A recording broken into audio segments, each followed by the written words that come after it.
Right now, as you watch this, between 6 and 10 fuel tankers are sitting at anchor in San Pablo Bay.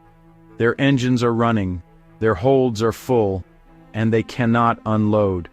Not because there's a strike, not because of a storm, because the ports they're floating beside were never built to receive what they're carrying, finished gasoline and jet fuel. They were built for crude oil that used to go into refineries that used to exist a few miles from shore. Those refineries are cold now.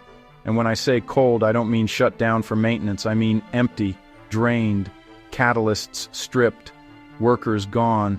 The kind of cold that takes years and billions of dollars to reverse, if it can be reversed at all. California, the fifth largest economy on Earth, is now running on a 13-day fuel supply, and that number is shrinking.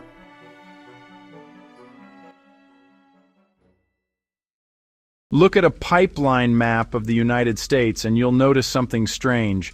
Every major refining state, Texas, Louisiana, Illinois, is threaded together by thousands of miles of pipeline. Crude moves freely. Products flow where they're needed. Then look at California. Nothing connects. No pipeline to the Permian Basin. No pipeline to the Gulf Coast. Geographically, California is part of America. Energetically, it's an island. That's not a metaphor. It's an engineering fact.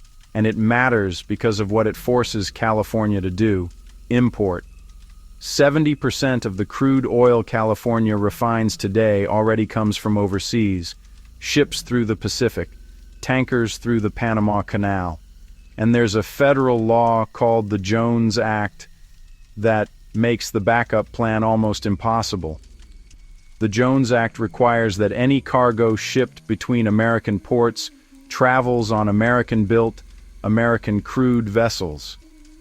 The problem is there aren't enough of those tankers to spare. Every available Jones Act product tanker is already working the Gulf to East Coast corridor. There is no surge fleet sitting idle, waiting for California's call. So California can't pipe fuel in. It can barely ship it domestically. And the crude it does still produce locally, heavy oil from Kern County in the San Joaquin Valley, depends on pipelines that have a hard engineering floor. If flow through those lines drops below 30% capacity, the system doesn't slow down. It shuts down. Permanently, the heavy crude can't be trucked out. There aren't enough specialized trucks or loading facilities in the state to move that volume. And here's the trajectory. Kern County production is declining at 15 to 16% per year. That 30% floor is approaching fast.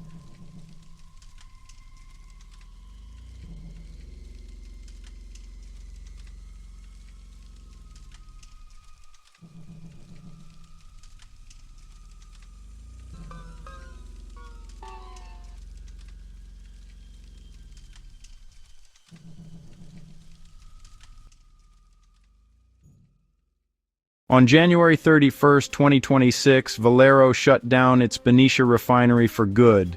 Not a pause, not a mothball with plans to restart.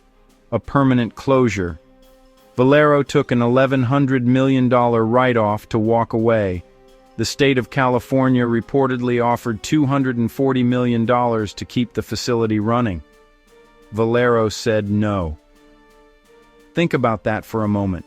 A company chose to eat a $1 billion loss rather than continue operating inside California's regulatory environment. And they weren't alone.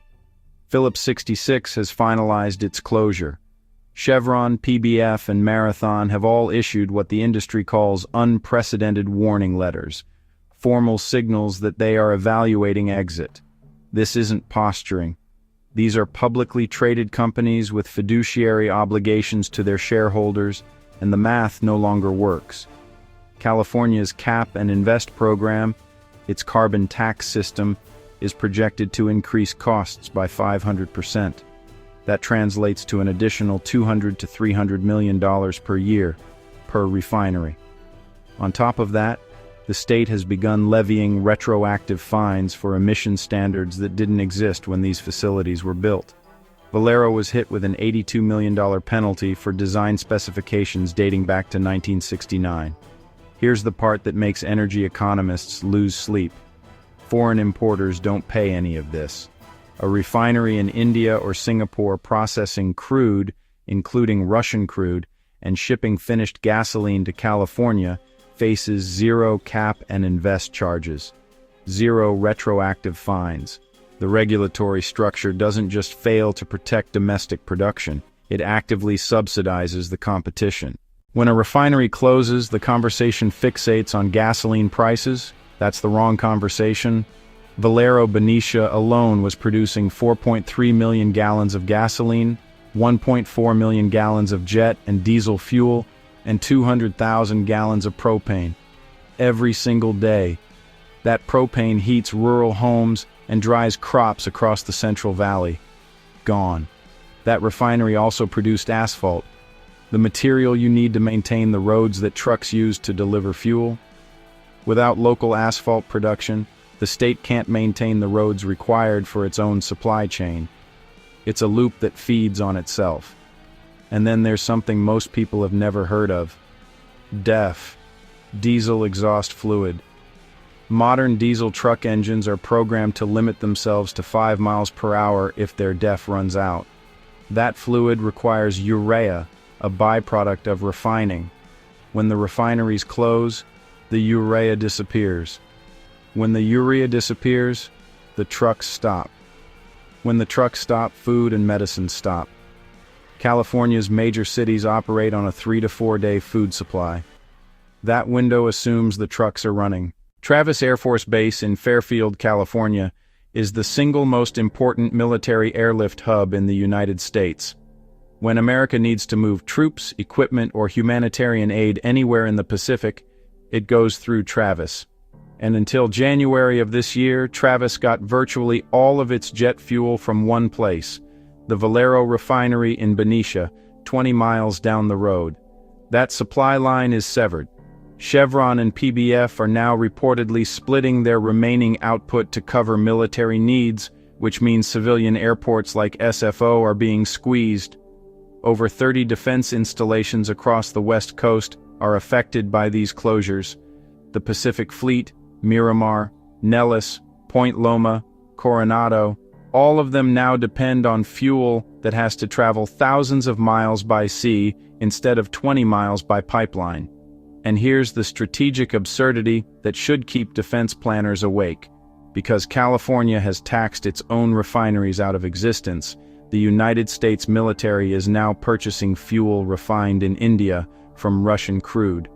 We are indirectly funding the Russian war effort to keep our own Pacific Fleet operational.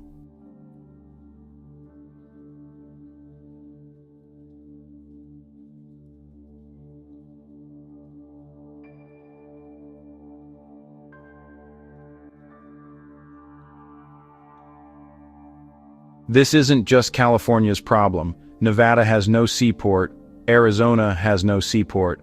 Both states depend on fuel that originates from or passes through California's refining and distribution network. When California runs dry, Reno goes dry, Las Vegas goes dry, Phoenix goes dry. 52% of West Coast refining capacity has been lost since the 1980s. There is no regional backup. There is no surge capacity.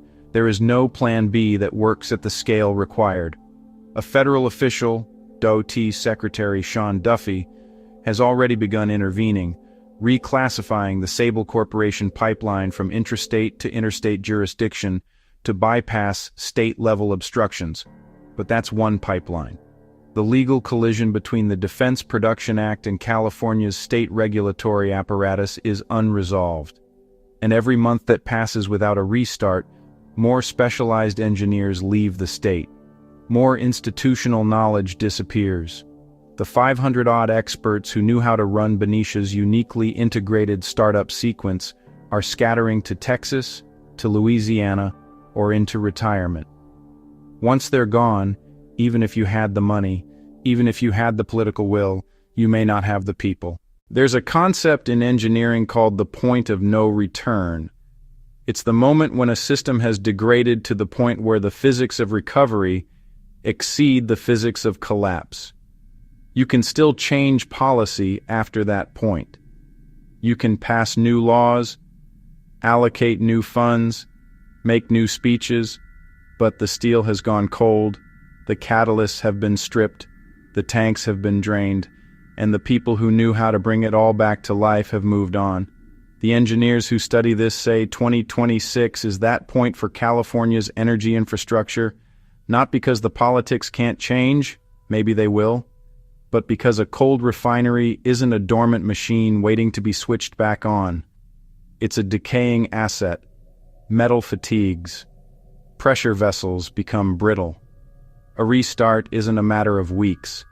It's months of safety inspections, billions in reinvestment, and a workforce that may simply no longer exist. California consumes 38 million gallons of fuel every day. After these closures, the import gap is 30 million gallons per day. The ports can't handle it. The domestic tanker fleet can't deliver it, and the foreign tankers that can are carrying fuel refined from the crude of countries that do not wish America well. This is not a future scenario. This is happening right now in the fifth largest economy on Earth, and it's unfolding with remarkably little public attention. The lights are still on in California, but the infrastructure that keeps them on is disappearing, and when people finally notice, the question won't be how to fix it. It'll be whether fixing it is still physically possible. If you found this valuable, subscribe and share it. This story isn't getting the coverage it deserves, and the only way that changes is if enough people are paying attention. Links to every source referenced in this video are in the description below.